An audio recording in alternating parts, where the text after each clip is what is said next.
Histobiograph. And Boleyn, Silence on the Scaffold and the Price of Crown. London, May 19th, 1536. The sky was gray and overcast, like a funeral shroud draped over the Tower of London. In the inner courtyard, a low scaffold had been erected, unlike the usual execution platforms. It was designed for a woman, a queen, and for a sharp sword from France, instead of the crude English axe. Today, a queen will be executed. Whispers spread through the crowd, like cold wind blowing through the stone walls of the Tower of London. For the first time in English history, a queen would be killed by the very dynasty that once honored her. But in Boleyn's story does not begin with blood on the scaffold. It begins in the green fields of Norfolk, with a young girl with deep eyes and sharp intellect, who dared to dream beyond the limits of her time. Before we begin, hit subscribe so you don't miss out on more fascinating historical stories. Act 1. The Early Days, Seeds of Ambition. Blickling Hall, Norfolk, around 1501. A girl was born into an ambitious, noble family, like a young falcon ready to spread its wings. And Boleyn, daughter of Thomas Boleyn, a skilled diplomat who later became Earl of Wiltshire and Ormond, and Elizabeth Howard, daughter of the Duke of Norfolk, one of England's most powerful families. No one knows Anne's exact birth date, with historians debating between 1501 and 1507. But what is certain is that from a young age, Anne was raised to be an outstanding lady, bringing glory to the Boleyn family. Hever Castle, where the Boleyn family moved in 1505, was Anne's childhood playground. The green fields, fragrant gardens, and cold stone corridors of the castle witnessed young and growing up with her brother George and sister Mary. Thomas Boleyn, with his ambition to elevate his family to the heights of power, soon recognized that Anne was not only intelligent, but also had a special charm. In 1513, at just 12 years old, Anne was sent to Mechelen, Netherlands, to serve in the court of Margaret of Austria, and of Emperor Charles V. There, Anne learned French, music, dance, and court etiquette. But more than that, she was exposed to new ideas of the Renaissance, where art, literature, and reformist thoughts were flourishing. A year later, Anne was sent to France to serve Queen Claude, wife of King Francis I.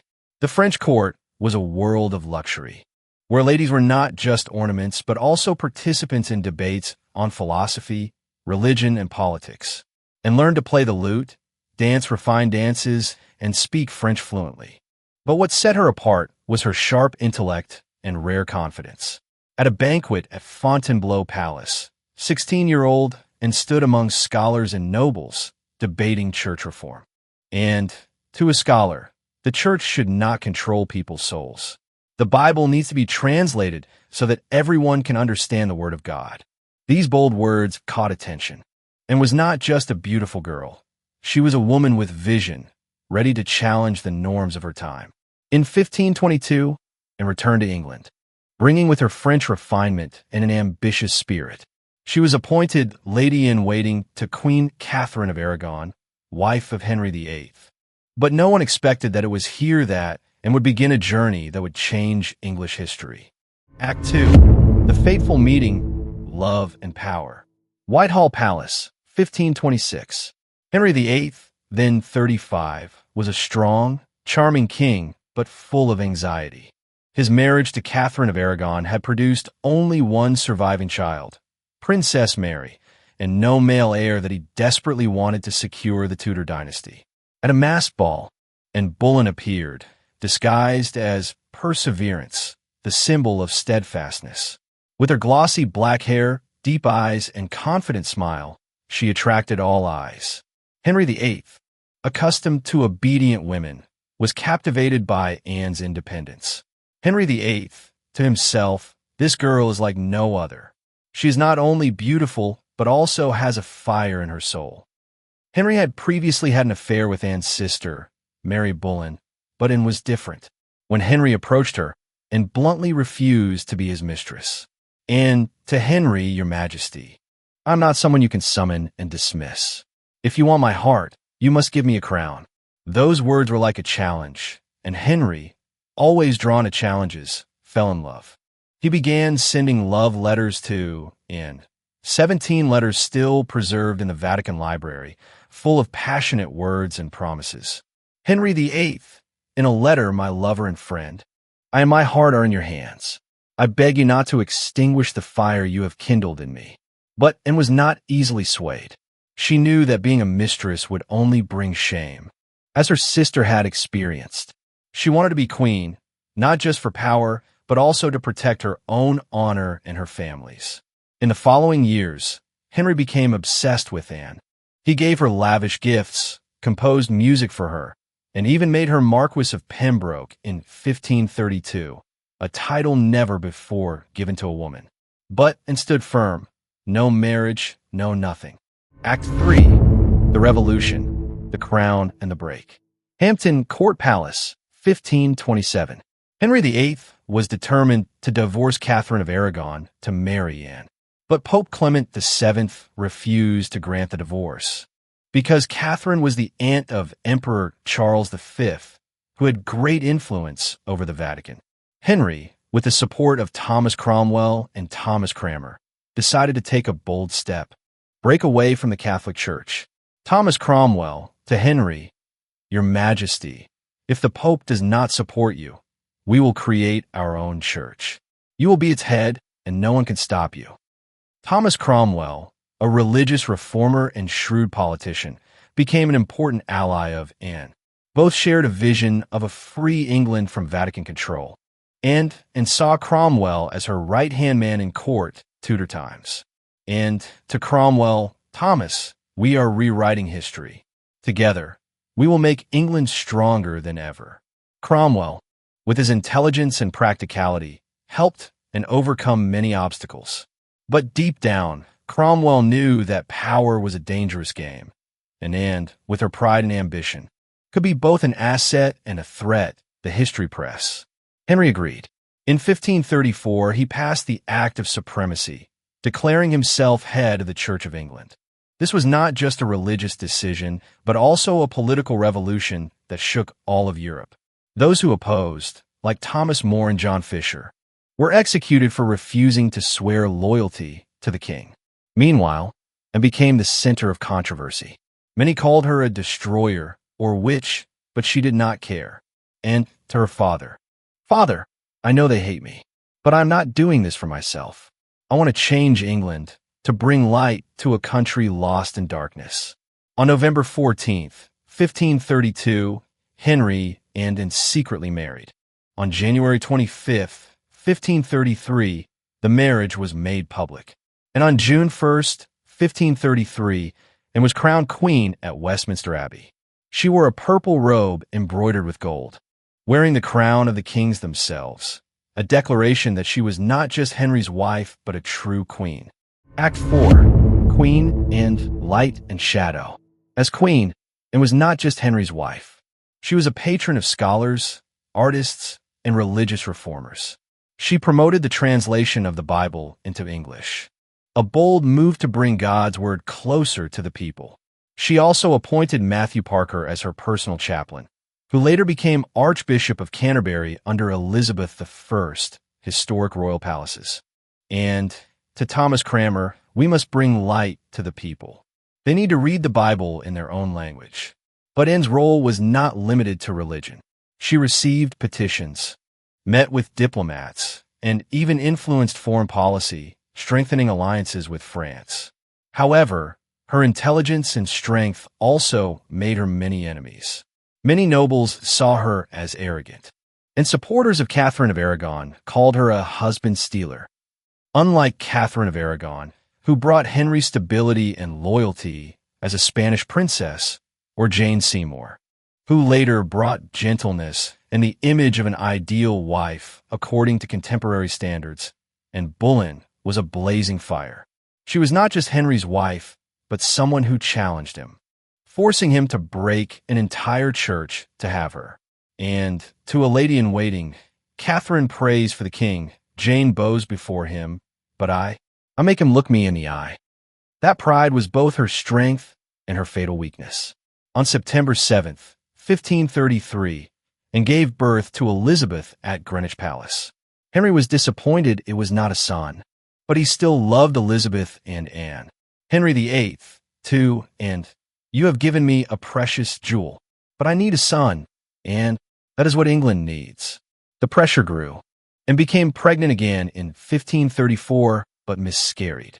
In 1535, she miscarried again, and on January 29th, 1536, she lost a male fetus, a devastating blow to Henry's hopes, and to herself. I've tried my best, but it seems God is not on my side. Henry is distancing himself, and I feel darkness approaching. Meanwhile, Henry began to notice Jane Seymour, a gentle and modest lady-in-waiting, completely opposite to Anne. Question for viewers. Do you think Anne made a mistake by refusing to be a mistress? Act 5. The Decline, Conspiracy and Death. April 1536, Whitehall Palace. Thomas Cromwell, once Anne's close ally, realized she was losing Henry's support. He secretly gathered accusations against her.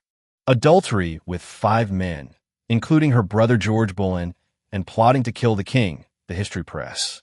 Cromwell, privately to an attendant, the queen is too strong, too dangerous. If she does not fall, I will be the one to lose my head. And so, from ally to architect of her downfall, Cromwell used the very reforms she supported to turn against her, Tudor times. Cromwell, to Jane Seymour, the queen is weakening. This is your chance, Jane. You could be the next queen. Jane Seymour nodded. I will do anything to become the king's wife. Mark Smeaton, a musician in court, was arrested and tortured. Under pressure, he confessed that and had affairs with him and other men.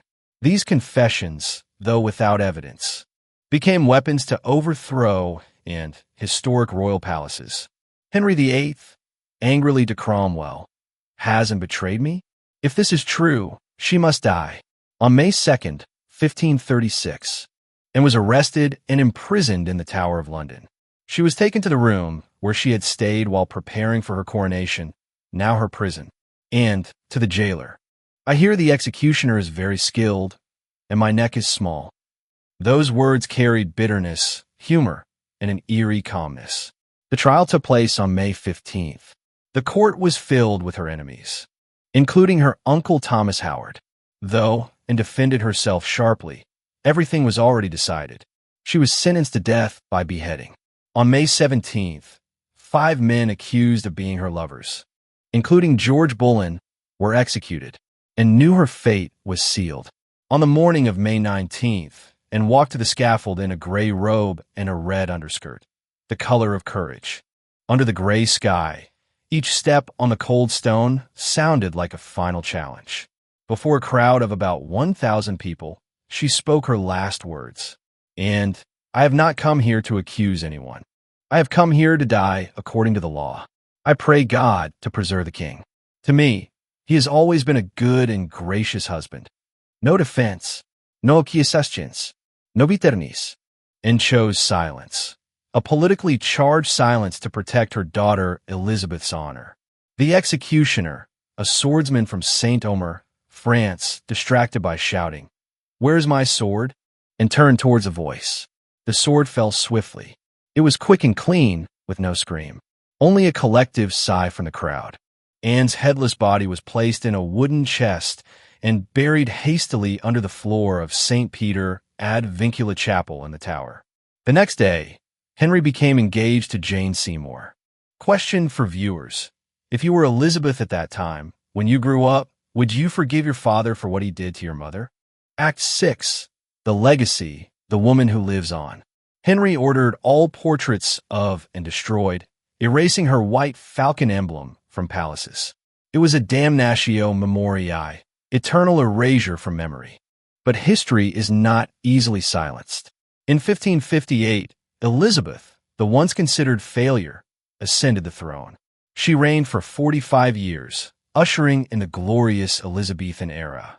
She never married, choosing to marry England. Elizabeth quietly restored her mother's honor. She reclaimed the white falcon emblem, but forbade courtiers from mentioning Anne's name to avoid political disputes. Elizabeth I, to herself, Mother paid with her life for me to have today. I will not let her be forgotten. In 1876, during renovations of the Tower's chapel, remains of a woman with a small skull and delicate bones were found, believed to be Anne Boleyn's. She was reburied with a tombstone, a belated recognition for a queen buried by history. Anne Boleyn did not die for her mistakes. She died for daring to love, to demand a crown, and to stand equal with male power. Conclusion. If you were, and would you choose silence or scream for justice? Leave a comment. What would I say to and before the sword falls? If you believe that there are women buried by history not because they were wrong, but because they lived too early for their time, share this video. And don't forget to subscribe to our channel for more fascinating historical stories. In the next video, you'll meet a queen who was not beheaded, but was silenced throughout her life.